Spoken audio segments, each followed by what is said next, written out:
Sorry, wrong number. Lesson by Ricardo Alvarado. Good day, class. The lesson for today is about Sorry, wrong number. This is a classic radio play written by Lucille Fletcher, and this play tells the story of Mr. Albert Stevenson, an invalid woman confined to her bed. One evening, she overheard a telephone conversation that suggests a murder plot, and she thought, the objective of this murder is me. And then she started to call for help.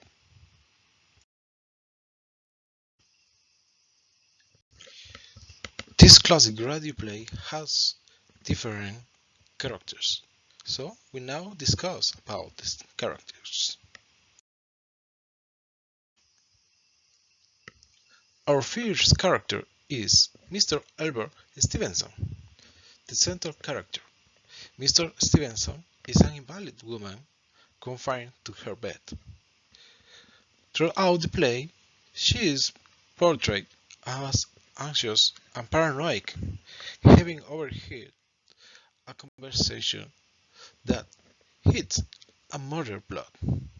As she desperately tries to seek help, the audience learns more about her troubles, past and the reason behind her fears.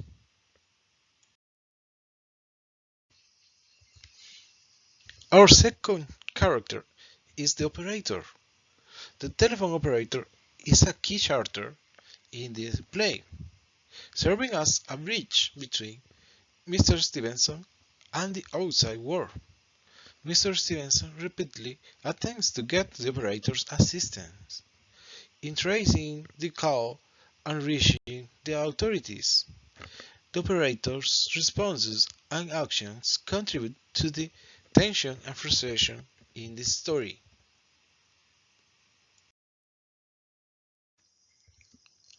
Our third character is George. George is the Mr. Stevenson's husband. He is mentioned in the play, but this is physical access and apparent detachment from Mr. Stevenson's fears. Add another layer of mystery to the story. The relationship between Mr. Stevenson and George becomes a significant element in the narrative, contributing to the psychological complexity of the play.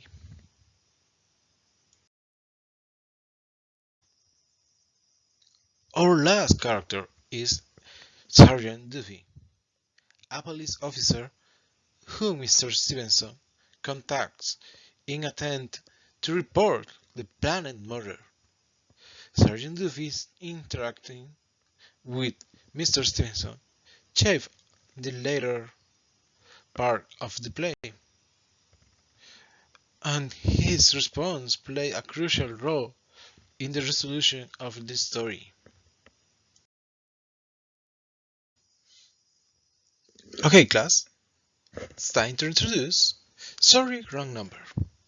This story started with Mr. Albert Stevenson trying to contact her husband once and once, but the number is occupied.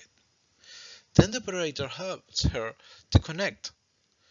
However, this telephone conversation was a sinister murder plot, and she practically attempts to seek help from the telephone operator and later the police.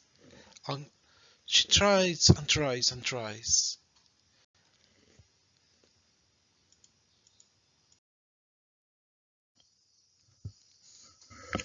And Mr. Stevenson is calling the desperation and increasing stakes of the situation. The telephone operator served as a crucial link between Mr. Stevenson and the outside world, contributing to the suspense as the protagonist struggle to convey the urgency of the impending crime.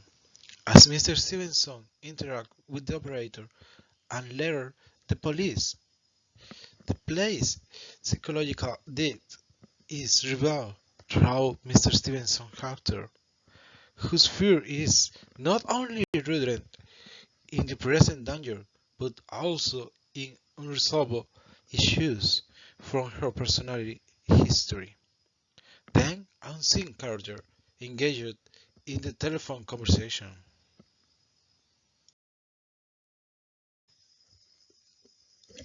She tries to get help of different people outside her little world through the telephone with the operator's help.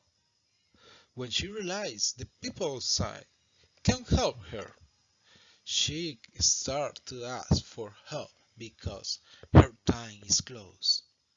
But the person in the other side of the telephone corrects her with the time. You say 4? Right now it is 4. And then she realized her clock was stopped from 11. Okay, class, this is not the end. We're almost the end, so pay more attention. Then she tries to contact the police through the operator, and then the operator can connect her with the police. But was too late. The murder ends with her and takes the telephone and say, sorry, wrong number.